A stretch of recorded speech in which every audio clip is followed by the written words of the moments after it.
Action. Oke, shalom anak-anak yang terkasih di dalam Tuhan Yesus Kristus. Bagaimana kabar kalian? Luar biasa.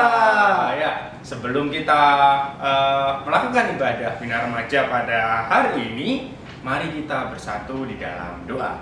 Mari kita tutup mata, kita berdoa. Allah Bapa dalam kerajaan surga, sungguh kami bersyukur atas kebaikan-Mu dalam kehidupan kami. Sungguh kami menyadari bahwa Engkau senantiasa menolong kami, dan hanya oleh kasih karunia-Mu saja kami boleh ada sampai saat ini Tuhan. Sebentar kami akan melakukan ibadah Bina Remaja Tuhan. Engkau bimbing kami semua agar pada ibadah ini kami memperoleh sesuatu yang berharga di dalam Engkau. Kami boleh lagi mengenal Engkau, dan sehingga kami boleh lebih lagi disempurnakan menjadi sama seperti Kristus. Terima kasih. Kami serahkan ibadah Bina Remaja saat ini hanya di dalam tangan kuasa Tuhan Yesus Kristus. Amin. Mari kita pujikan satu pujian seperti rusa yang damai.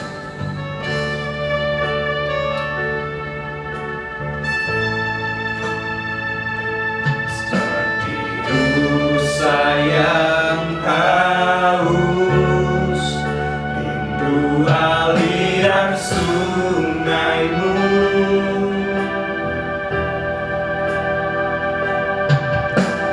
Hatiku tak tahan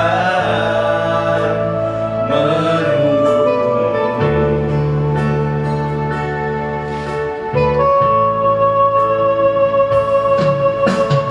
Bagaimana gersang menanti datangnya hujan.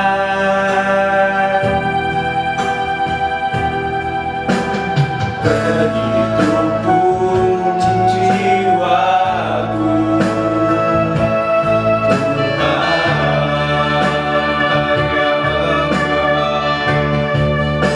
hanya Engkau,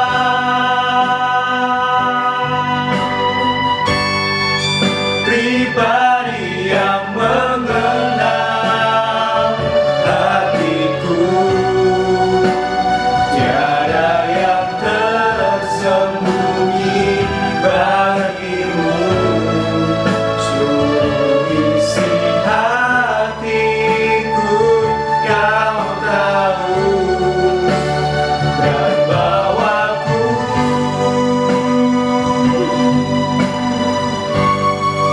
untuk lebih dekat lagi padamu. Tinggal dalam indahnya dekapan kasih-Mu. Mari kita pujikan Yesus lagi.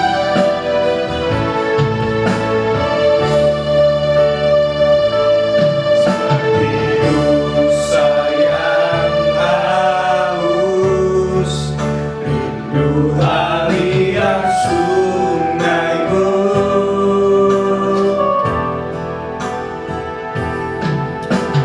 Hatiku tak tahan menunggu-Mu. Bagai tanah gersang, bagai tanah gersang menanti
Nah, mari kita mau memuji Tuhan. Mr. Ramsal aja, yang bagi yang lagi megang handphone ya, letakkan handphonenya di tembok, deket tembok atau diletakkan sebentar. Oke, kita mau sama-sama bersorak untuk Tuhan Yesus. Yang sepakat katakan ye, ye.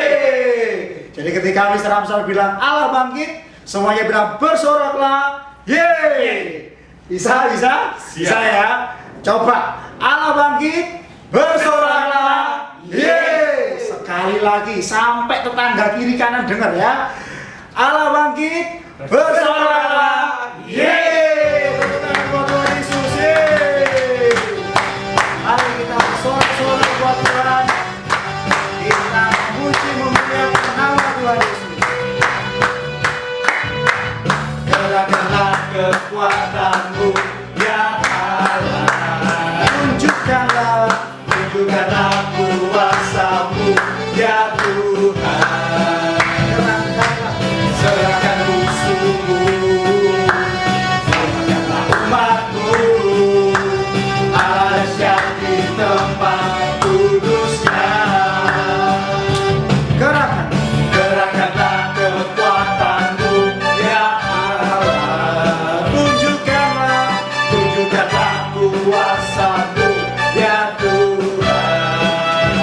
Serahkan musuh-Mu, selamatkanlah umat-Mu. Allah dahsyat di tempat kudus-Nya.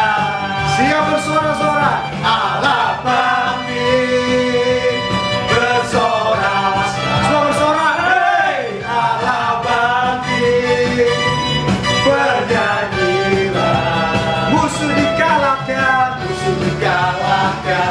umatnya dibebaskan, Allah dahsyat di tempat kudus-Nya. Allah bangkit, siap bersorak, hey, Allah bangkit, bernyanyilah, musuh dikalahkan, umatnya dibebaskan, Allah dahsyat di tempat kudus-Nya. Sekarang Mr. Ramsal aja semuanya, tepuk tangan di atas kepala. Semuanya ayo, angkat tangan di atas kepala. Ya, kita sama-sama pujikan Allah bangkit. Semua bersorak, hey, Allah bangkit, bernyanyilah, musuh dikalahkan, umatnya dibebaskan, Allah dahsyat di tempat kudus-Nya. Allah dahsyat di tempat kudus-Nya. Allah dahsyat di tempat kudus-Nya. Sekali lagi, Allah dahsyat di tempat kudus-Nya. Beri tepuk tangan buat Tuhan Yesus, yeay.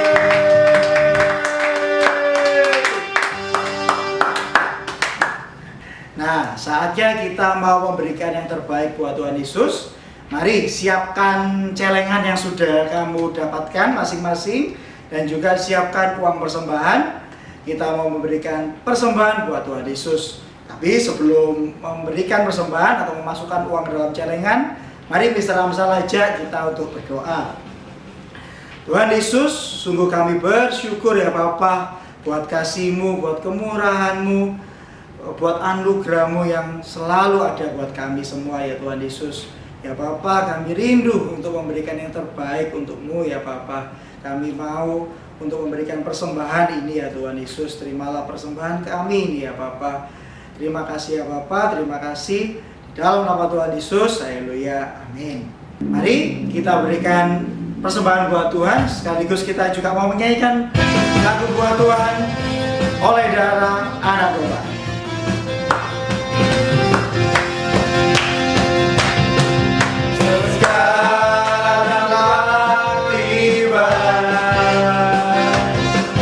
Keselamatan dan kuasa dan pemerintahan Allah kita, kuasa yang diurapinya, karena keadilan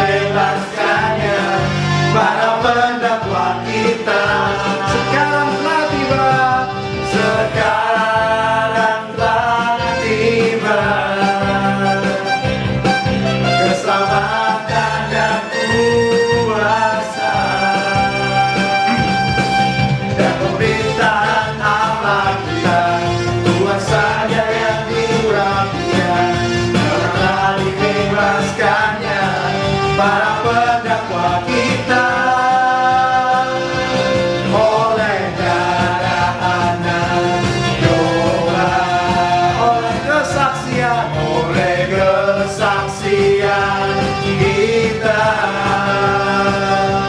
Iblis dikalahkan, kuasanya dihancurkan oleh darah anak domba. Sekali lagi, oleh darah anak, oleh darah anak domba,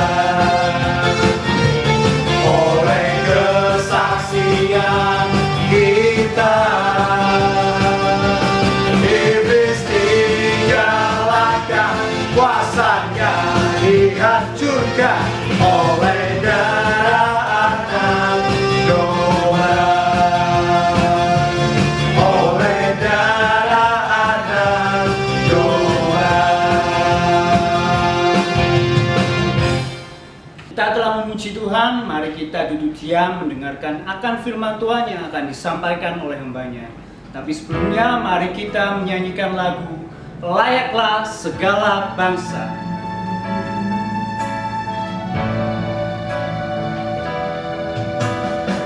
Sadar ajaiblah karyamu, Adil dan benarlah adil dan benarlah jalanmu, Raja segala bangsa, Raja segala bangsa, yang maha kuasa, yang maha kuasa, mulia namamu, besar dan ajaiblah karyamu, adil dan benarlah jalanmu, Raja segala bangsa, yang maha kuasa, mulia namamu. layaklah segala bangsa, Layaklah segala bangsa sujud kepadamu, sujud kepadamu, sebab Kau Allah yang kudus, layak disembah. layaklah segala bangsa, Layaklah segala bangsa sujud kepadamu,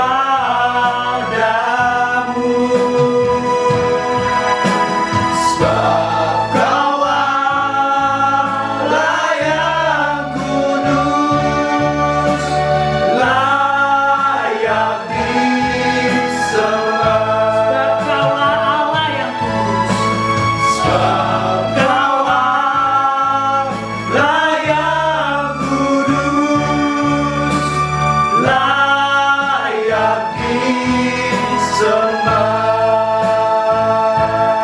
ya Engkau Allah, Allah kami yang kudus, yang pantas kami puja dan kami sembah. Tuhan, kami sebentar lagi akan mendengarkan sedikit dari firman-Mu. Tolong celihkan hati kami, telinga kami, biarkan hati kami untuk rela mendengar apapun yang akan disampaikan oleh hamba-Nya. Kami serahkan untuk hamba-Mu yang akan menyampaikannya. Tutup setiap kata yang keluar dari mulutnya boleh berasal dari Engkau saja dan boleh menjadi alat bagi kami untuk berubah menjadi seperti yang Engkau inginkan hidup kami. Kami serahkan pembacaan firman Tuhan dan perenungannya hanya di dalam nama Tuhan Yesus Kristus. Haleluya. Amin. Hai guys, Shalom, salam sejahtera di dalam kasih Tuhan kita, Yesus Kristus. Saya bersyukur dan berterima kasih kepada Bapak dan Ibu Guru SMP Kristen Dharma Mulia yang sudah memberikan kesempatan kepada saya hari ini untuk menyampaikan kebenaran firman Tuhan. So bagi teman-teman yang mungkin tidak asing dengan saya karena saya beberapa kali bersama dengan tim melayani di SMP Kristen Dharma Mulia. Tapi bagi teman-teman yang belum mengenal saya, izinkan saya untuk memperkenalkan diri. Karena ada pepatah kuno mengatakan bahwa tak kenal maka tak terkenal gitu ya, tak sayang gitu kan. Nah, nama saya Eko Wahyu Prianto. biasa dipanggil Wahyu. Saya usianya 26 tahun dan saat ini sedang menyelesaikan studi S2 semester terakhir dan sedang mengerjakan tesis. Jadi kita sama-sama belajar kebenaran firman Tuhan hari ini. So, saya mengajak bagi kita semua untuk membuka Alkitab kita di dalam Yeremia pasal yang ke-29 ayat yang ke-7. Yeremia 29 ayat yang ke-7. Yeremia 29 ayat yang ke-7 saya rindu untuk membacakan bagi kita semua. Demikian firman Tuhan. Usahakanlah kesejahteraan kota kemana kamu aku buang, dan berdoalah untuk kota itu kepada Tuhan, sebab kesejahteraannya adalah kesejahteraanmu. Amin. Nah, hari ini kita akan belajar tentang doa, Mengapa seorang Nabi Yeremia diutus Tuhan untuk datang kepada orang-orang yang ada di dalam pembuangan pada saat itu, yaitu mengirimkan surat ini kepada orang-orang di pembuangan, yaitu untuk mengingatkan mereka supaya mereka tetap bertahan di dalam iman mereka tidak serong kepada berhala-berhala, mereka tetap beranak cucu, mereka tetap menghasilkan kebun mereka tetap bekerja, dan mereka tetap berdoa kepada Tuhan. Nah, mengapa demikian? Padahal mereka terkenal dengan ketegartenggukan mereka.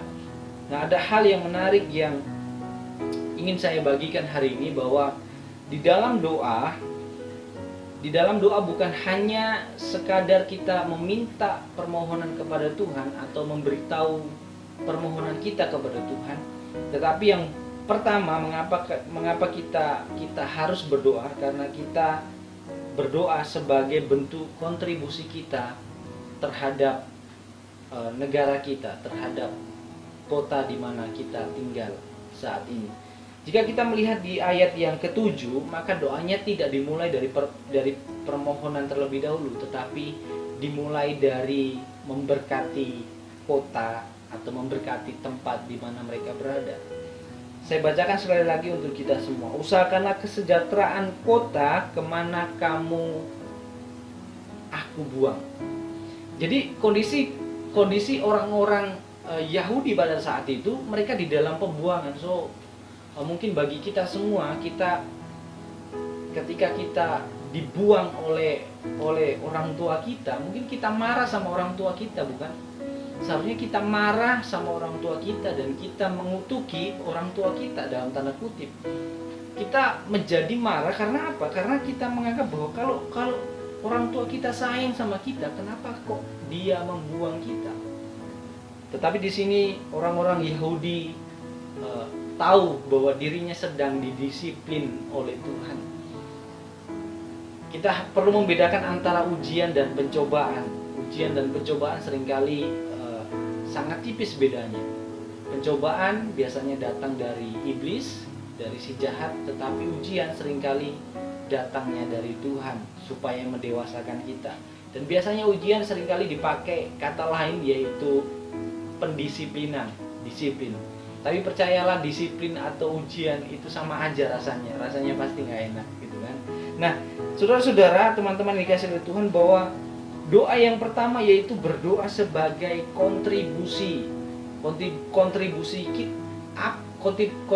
apa yang bisa kita berikan bagi negara kita, bagi kota di mana kita berada hari ini.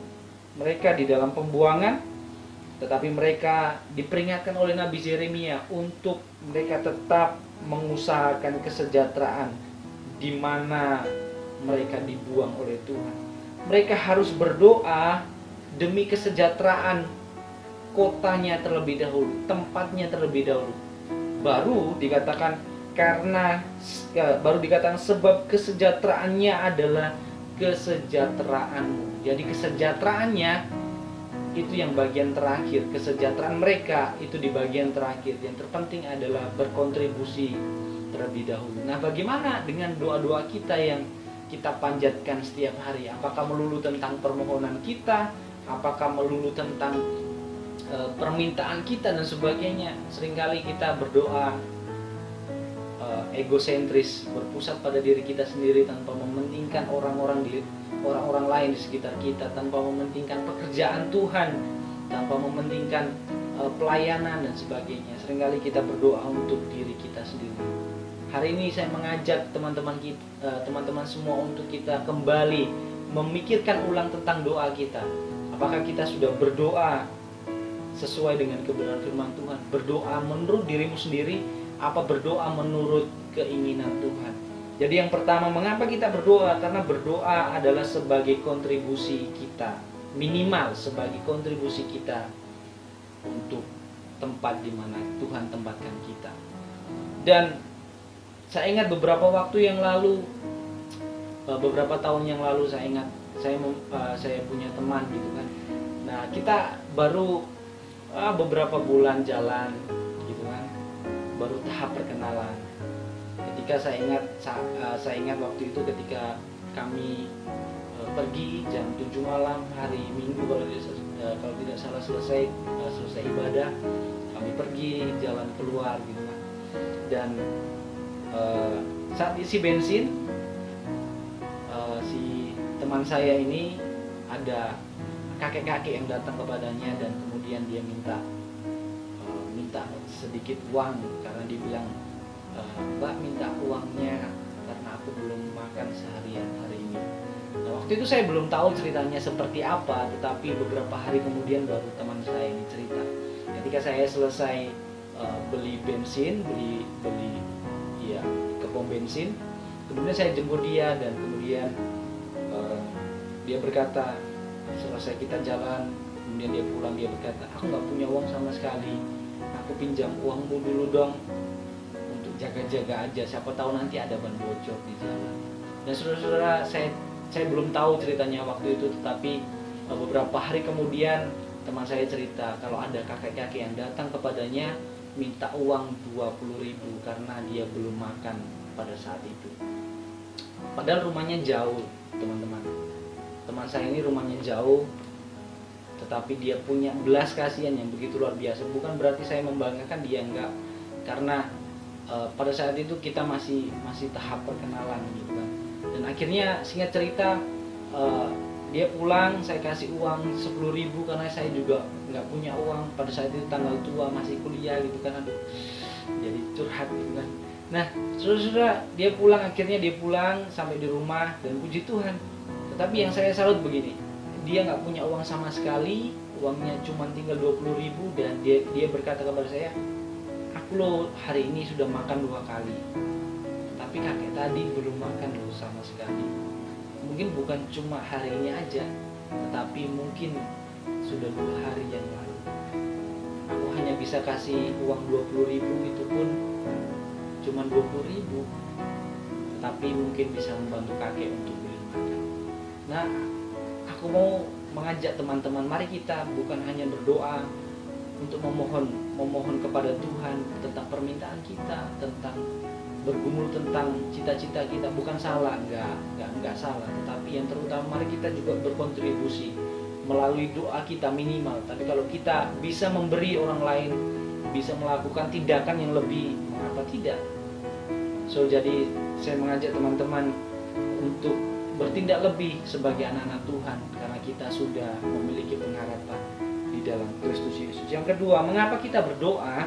Teman-teman, mengapa kita berdoa? Karena berdoa adalah sebagai bentuk relasi dengan Tuhan. Kalau dipikir-pikir secara lebih kritis gitu kan, maka kita akan berpikir begini, Tuhan kan Maha Tahu. Kalau Tuhan Maha Tahu, kenapa aku harus berdoa? Kalau Tuhan Maha Tahu dan tahu segalanya, bahkan sebelum aku melakukan segala sesuatu, Tuhan itu sudah tahu. Lalu mengapa aku harus berdoa? Mengapa aku harus berdoa? Seringkali kita mengatakan seperti itu. Tetapi saya mau ingatkan sekali lagi bagi teman-teman, termasuk bagi saya sendiri, bahwa berdoa itu bukan cuma pergumulan atau memanjatkan keinginan kita saja kepada Tuhan. Bukan itu, tetapi yaitu berbicara tentang relasi dengan Tuhan. Karena kalau kita melihat di ayat yang ke-8 sampai ayat yang ke-9, saya bacakan bagi kita semua. Demikian firman Tuhan. Sungguh beginilah firman Tuhan semesta alam, Allah Israel, janganlah kamu diperdayakan oleh nabi-nabimu yang ada di tengah-tengahmu dan oleh juru-juru tenungmu, dan janganlah kamu dengarkan mimpi-mimpi yang mereka mimpikan, sebab mereka bernubuat palsu kepadamu demi namaku. Aku tidak mengutus mereka, demikian firman Tuhan. Teman-teman yang dikasih oleh Tuhan, kita melihat bahwa bangsa Yahudi ini dibuang Tuhan karena dia didisiplin oleh Tuhan. Mereka memiliki kecenderungan kepada penyembahan berhala, tetapi di mana dia dibuang saat itu juga ada penyembahan berhala di sana, ada tenung, ada nabi-nabi palsu. Dalam tanda kutip, mereka seakan-akan bisa saja tergiur pada saat itu karena melihat bahwa Tuhan kan buang aku gitu loh. Aku ini sudah nggak dipedulikan sama Tuhan. Mengapa aku nggak mencari bantuan yang lain aja, yang lebih instan aja, yang bisa menolong aku di tengah kesengsaraan yang aku alami di dalam pembuangan ini. Tetapi sekali lagi Tuhan ingatkan mereka melalui Nabi Yeremia, yaitu dikatakan bahwa jangan engkau percaya kepada berhala-berhala itu, tetapi percayalah kepadaku, kepada Tuhan, karena mereka hanya akan menipu engkau semata. Teman-teman yang dikasih Tuhan, bahwa mereka diingatkan Tuhan kembali melalui Nabi Yeremia. Jadi ketika berdoa bukan hanya sebagai kontribusi sekali lagi, tetapi juga berdoa karena relasi. Tuhan gak mau relasi kita dengannya itu terputus. Tuhan gak mau relasi kita dengannya itu terhambat karena masalah-masalah hidup kita, karena masalah-masalah yang kita hadapi sehari-hari, bahkan karena keinginan kita yang tidak kesampaian. Tuhan tidak mau relasi kita dengannya terputus. Oleh karena itu Tuhan menyuruh Nabi Yeremia untuk mengingatkan orang-orang Yahudi di pembuangan supaya mereka tetap memiliki relasi dengan Tuhan. Tuhan ingin berelasi dengan kita setiap hari. Doa adalah relasi kita dengan Tuhan. Sebelum kita berdoa, Tuhan tahu apapun yang kita butuhkan. Amin, saudara. Tuhan terlebih tahu apapun yang kita perlukan, cita-cita kita mungkin, bagaimana masa depan kita mungkin, Tuhan terlebih tahu dari kita yang memiliki cita-cita itu. Tetapi sekali lagi jangan kita berdoa supaya kita hanya meminta permohonan saja supaya permintaan kita dikabulkan, tetapi kita berdoa karena kita membangun relasi kita dengan Tuhan. Berdoa bukan sekadar permohonan. Kalau kita ingat doa Tuhan Yesus di Taman Getsemani ketika Tuhan Yesus sebelum disalibkan, dia berdoa kepada Allah, kepada Bapanya di surga.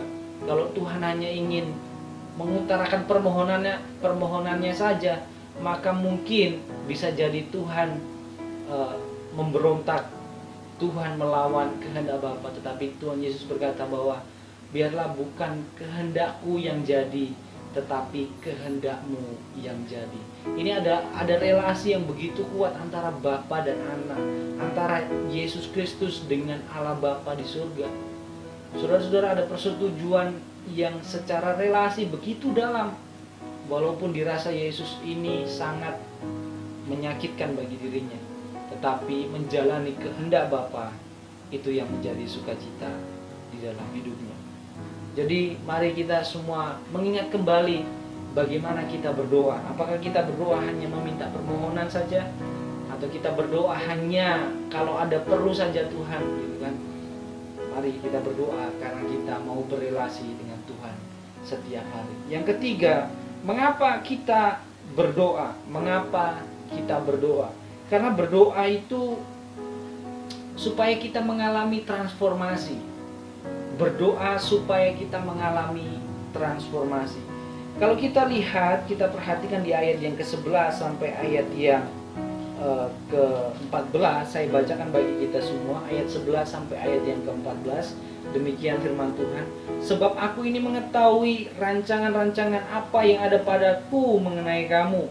Demikianlah firman Tuhan, yaitu rancangan damai sejahtera dan bukan rancangan kecelakaan, untuk memberikan kepadamu hari depan yang penuh harapan.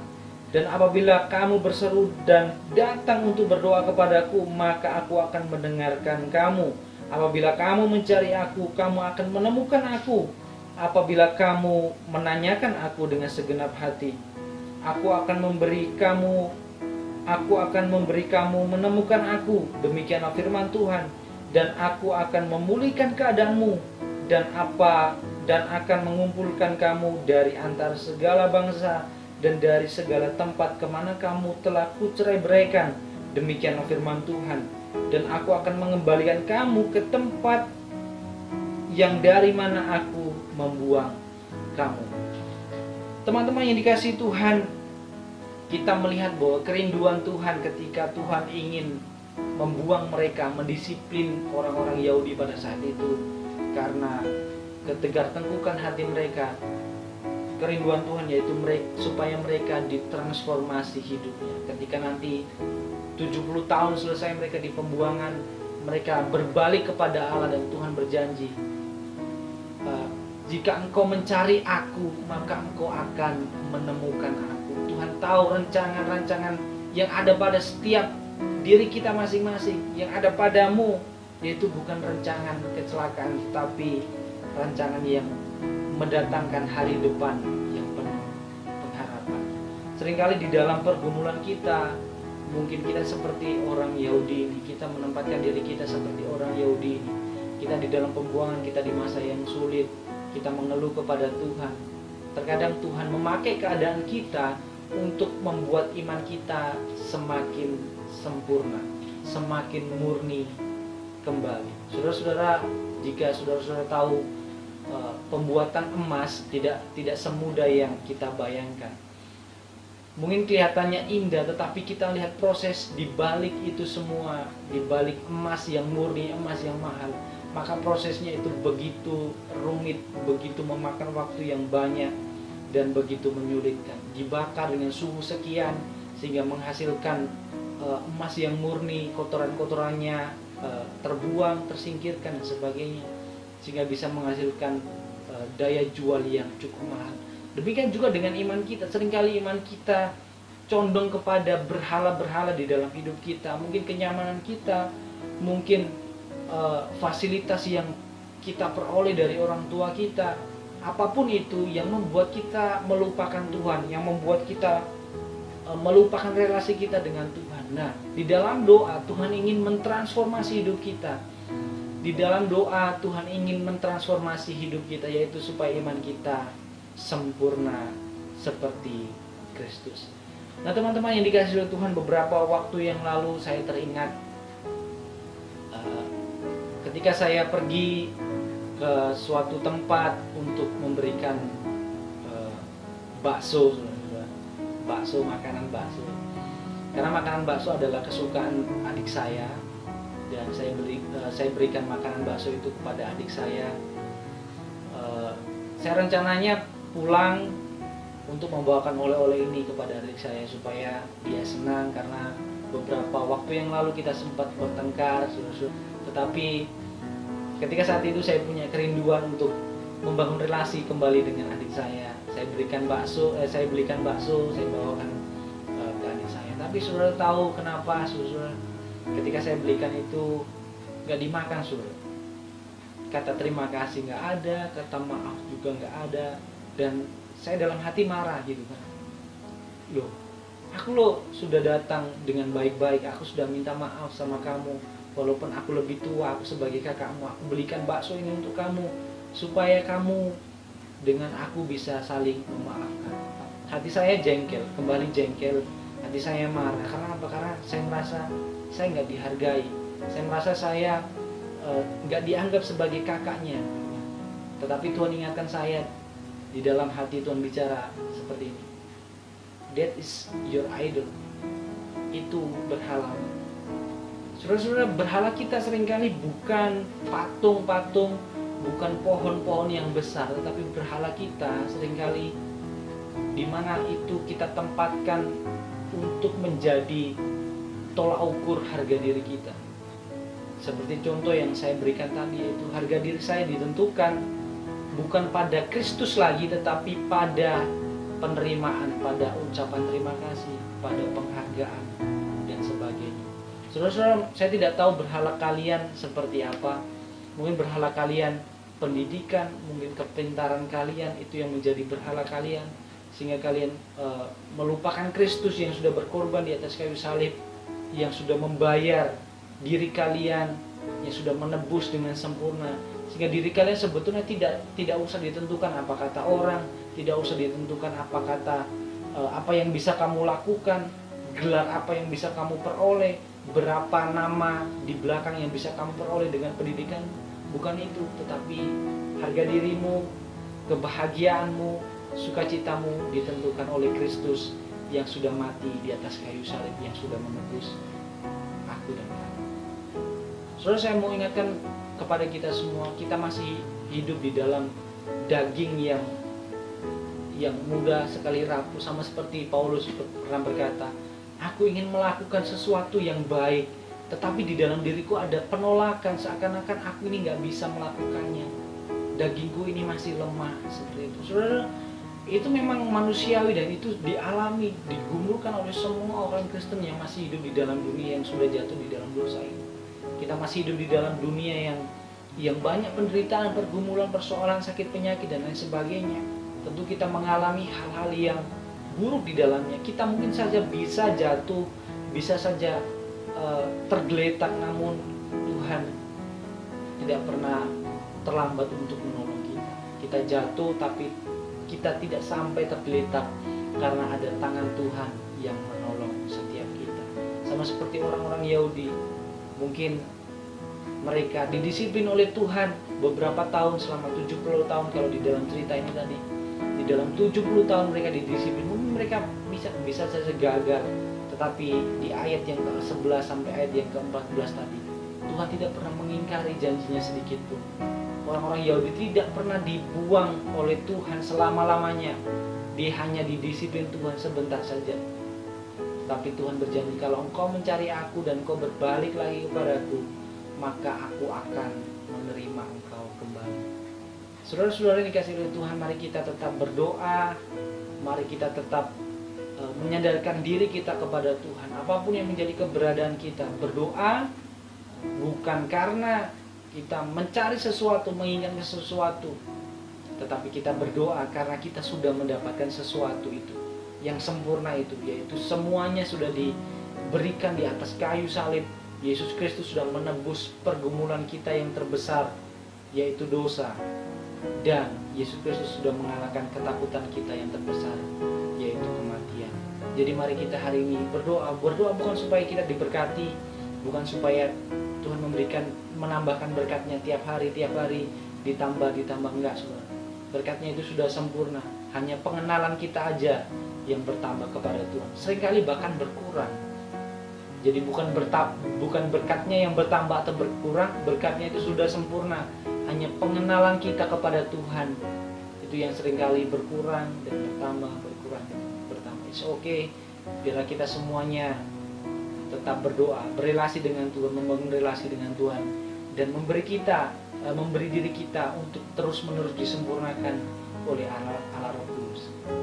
Dan biarlah setiap hati kita masing-masing terus diperbaharui sama seperti Kristus yang adalah sempurna. Saudara-saudara, mengapa kita berdoa? Karena kita berdoa adalah sebagai bentuk kontribusi kita, minimal sebagai bentuk kontribusi kita. Karena kita tidak tahu, dulu kita kecil kita nggak bisa milih kita mau dilahirkan di kota mana, di negara mana. Kita nggak bisa milih kita dilahirkan di keluarga mana, tapi kita bisa milih kita berdoa dan beriman kepada siapa. Kalau kita ditempatkan di Surabaya, so berdoa untuk kota Surabaya, supaya Tuhan pulihkan, Tuhan berkati kota Surabaya, Tuhan berikan damai, sejahtera, kesejahteraan. Karena kesejahteraan kota Surabaya juga untuk kesejahteraan kita semua, bukan? Mari kita berdoa untuk kota Surabaya, untuk negara kita. Yang kedua, mengapa kita berdoa? Karena kita berdoa yaitu sebagai bentuk relasi kita dengan Tuhan. Bukan berdoa untuk mengutarakan pendapat kita saja, untuk mengutarakan permohonan kita saja, tetapi kita berdoa karena sebagai bentuk relasi kita kepada Tuhan. Dan biarlah kita membangun relasi ini terus menerus setiap hari, Sama seperti kita bicara sama orang tua kita, kita membangun terus-menerus setiap hari. Yang ketiga, mengapa kita berdoa? Karena berdoa adalah sebagai bentuk kita ditransformasi, sebagai sarana untuk diri kita, supaya kita terus-menerus ditransformasi untuk Tuhan, sebagai bentuk kontribusi, sebagai bentuk relasi, dan sebagai sarana transformasi. Biarlah ketiga hal ini menolong kita bersama untuk kita berdoa, peduli dengan lingkungan sekitar kita, bukan peduli tentang diri kita sendiri, tetapi peduli tentang lingkungan sekitar kita, tentang daerah kita, tentang kota kita, dan tentang negara kita. Kiranya Tuhan memberkati kita semua. God bless you. Mari tundukkan kepala, kita berdoa kepada Tuhan. Bapa di surga, terima kasih kalau hari ini Tuhan masih pelihara kami. Kami bersyukur kalau kondisi kami masih di dalam kondisi yang sehat. Kami bersyukur semua keluarga kami juga di dalam kondisi yang baik-baik saja. Kami percaya itu semua karena anugerah dan pemeliharaan Tuhan semata bagi kami. Terima kasih juga untuk waktu yang Tuhan berikan bagi kami, sehingga kami boleh bersekutu bersama dengan Engkau, juga dengan teman-teman kami dimanapun mereka berada hari ini. Terima kasih ya Tuhan, kami sudah memuji Tuhan, kami juga sudah menyembah Tuhan, bahkan kami juga sudah mendengarkan firman Tuhan. Tuhan, tolong kami semua dengan segala keterbatasan kami, mampukan kami ya Tuhan. Roh Kudus, berikan kami kerinduan untuk kami terbeban bagi bangsa kami, bangsa Indonesia tercinta. Juga secara khusus untuk kota kami, yaitu kota Surabaya, di mana Tuhan tempatkan kami hari ini. Tuhan, tolong kami, mampukan kami, berikan kami ketekunan untuk kami berdoa. Berikan kami beban hati untuk melayani Tuhan melalui doa kami untuk bangsa dan kota kami tercinta. Tolong kami ya Tuhan, tolong kami ya Tuhan. Berikan kami kekuatan, berikan kami kerinduan untuk kami terus berdoa. Bukan karena kami menginginkan sesuatu saja dari Tuhan, tetapi kami juga ingin berelasi dengan Tuhan. Terus menerus, biarlah relasi itu kami bangun setiap hari di dalam Tuhan. Tuhan, berkati bangsa kami, bangsa Indonesia. Berikan anugerah, kesejahteraan, kedamaian, sukacita dari Tuhan. Keamanan, perekonomian yang baik, Tuhan pulihkan bangsa kami. Kami juga berdoa bagi kota Surabaya, kesejahteraan, kedamaian, sukacita dari Tuhan. Berikan bagi kota kami. Agar di mana kami berada, kesejahteraan kota di mana Tuhan tempatkan kami, itu adalah kesejahteraan kami juga. Terima kasih Tuhan, hamba-Mu berdoa bagi SMP Dharma Mulia Surabaya. Tuhan, berkati sekolah ini, biarlah menjadi sekolah yang memuliakan Tuhan, mencetak anak-anak didik yang sungguh-sungguh di dalam roh takut akan Tuhan. Berkati semua guru-guru, staf yang ada. Tuhan, berkati semua, berikan kesehatan. Tuhan, menjagai semua keluarga, apapun yang mereka butuhkan, Tuhan cukupkan semuanya. Kami juga berdoa Tuhan secara khusus untuk para murid dimanapun mereka berada hari ini. Siswa-siswi, Tuhan juga memberkati. Tuhan melindungi mereka dimanapun mereka berada hari ini. Terima kasih ya Tuhan. Kami bersyukur untuk hari ini di dalam nama Bapa, Putra, dan Roh Kudus, Allah Tritunggal yang Esa. Kami berdoa dan kami bersyukur. Semua yang percaya sama-sama katakan amin. Tuhan memberkati kita semua. God bless you. Oke, kita telah selesai melakukan ibadah Bina Remaja, dan terima kasih untuk hambanya telah melayani kita semua. Kiranya Tuhan Yesus memberkati. Dan sebelum kita menutup ibadah kita pada hari ini, mari kita pujikan terima kasih Tuhan.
You